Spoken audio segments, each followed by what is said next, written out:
markettimestv.com में आपका स्वागत है। मैं हूं डिम्पी कालरा। markettimestv.com एक ऐसा प्लेटफॉर्म जो न केवल आपको सिर्फ शेयर बाजार की खबरें बताता है बल्कि कम्युनिटी बाजार की खबरों में भी अव्वल है। यकीन मानिए, जो खबर आप यहां पे देखेंगे वो सीधा खबर आपके मुनाफे, आपके सरोकार से जुड़ी हुई है। इसलिए markettimestv.com की कोई भी खबर मिस मत कीजिएगा। आज शुरुआत कर रहे हैं सबसे पहले बजट की अहम खबरों के साथ।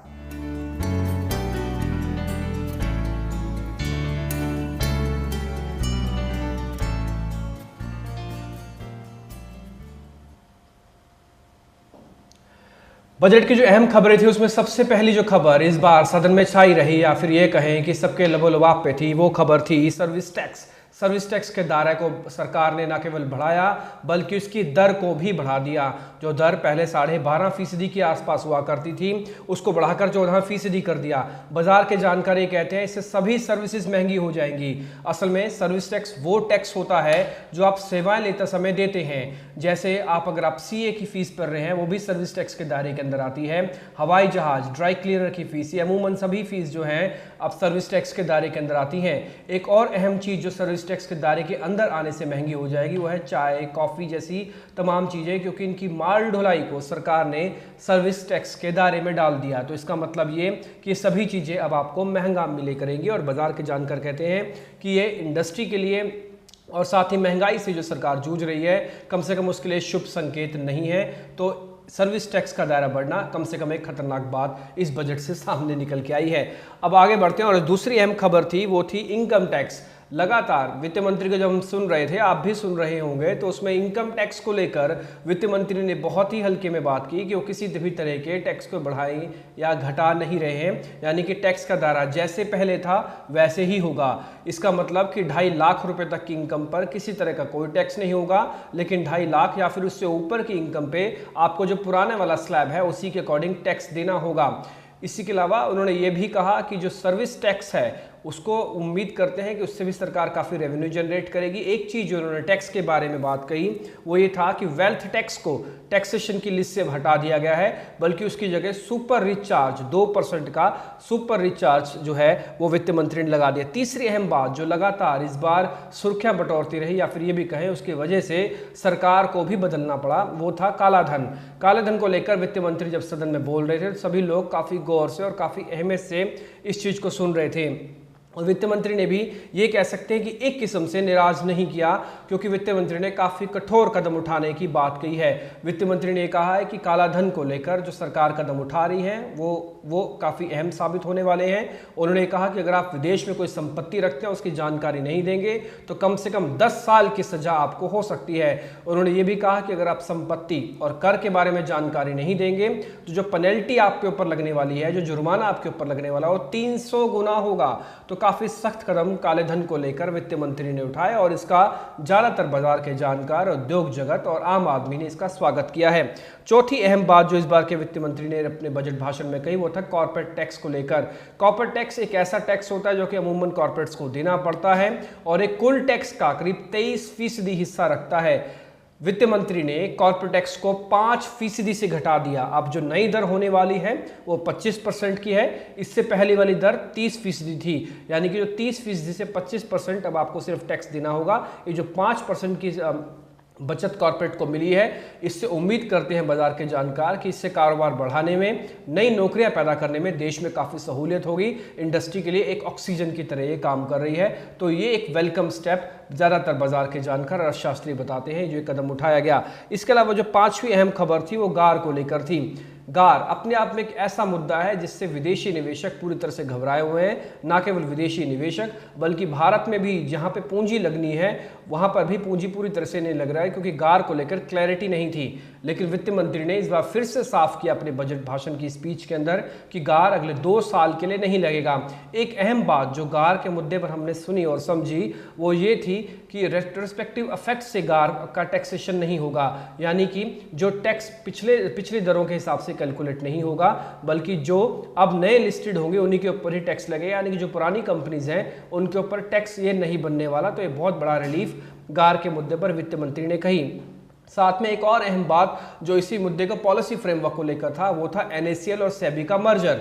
NSCL सेबी के मर्जर को लेकर वित्त मंत्री जब बोल रहे थे तो कम से कम कम्युनिटी के बाजार के लोग काफ़ी हद तक खुश दिख रहे थे। और उसमें एक अहम बात हमने ये भी देखी, क्योंकि कम्युनिटी बाजार भारत के अंदर बहुत बड़े पैमाने पर ट्रेडिंग कर रहा है, फ्यूचर मार्केट्स को रेगुलेट करने की ज़रूरत है।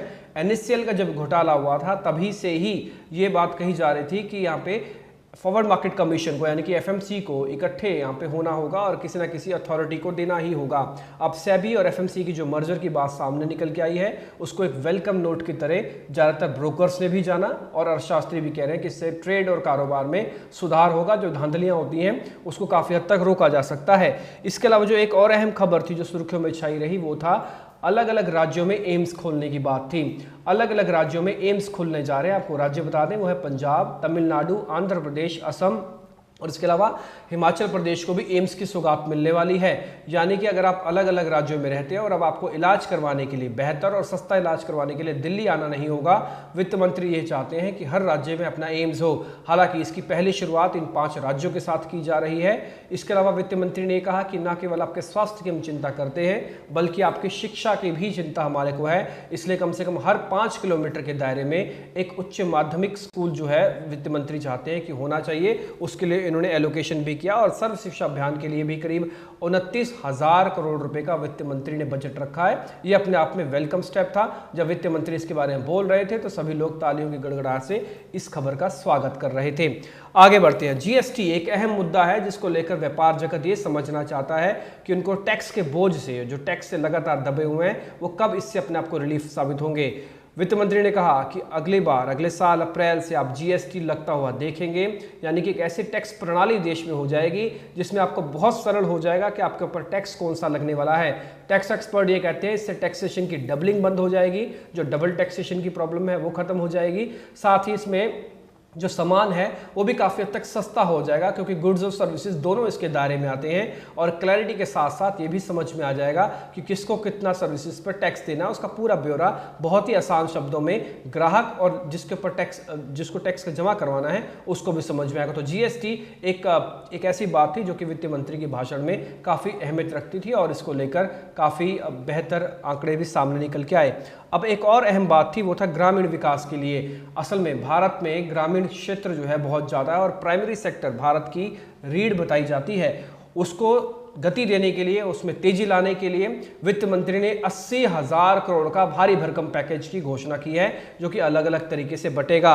उन्होंने ये भी कहा कि जो उनका हाई प्रोफाइल गंगा प्रोजेक्ट है उसके लिए भी करीब 4,000 करोड़ रुपए उन्होंने एलोकेट किए हैं। और इससे पहले भी आपको पता होगा नरेंद्र मोदी ने जो एक सूट डाला था उसकी भी बोली लगी और वो भी 4 करोड़ के ऊपर चली गई थी।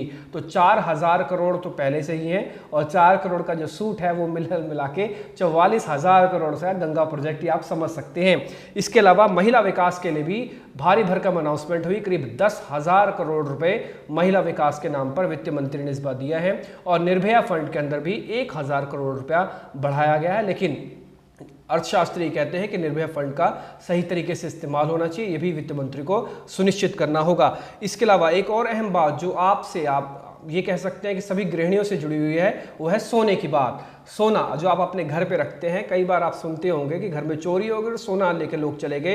इस समस्या को वित्त मंत्री ने काफ़ी गंभीरता से सोचा समझा और आपको सोना बैंक में रखेंगे और उसके बदले में ब्याज मिलेगा, ऐसी स्कीम लेके आए हैं। इसको गोल्ड मोनेटाइजिंग स्कीम कहते हैं। इसके अंदर जो आप सोना बैंक में रखेंगे उसके बदले में आपको ब्याज मिलेगा। साथ ही जब भी आप सोना निकलवाना चाहें आप निकलवा सकते हैं। इसके बदले में आप लोन लेना चाहें तो वो भी आप ले सकते हैं।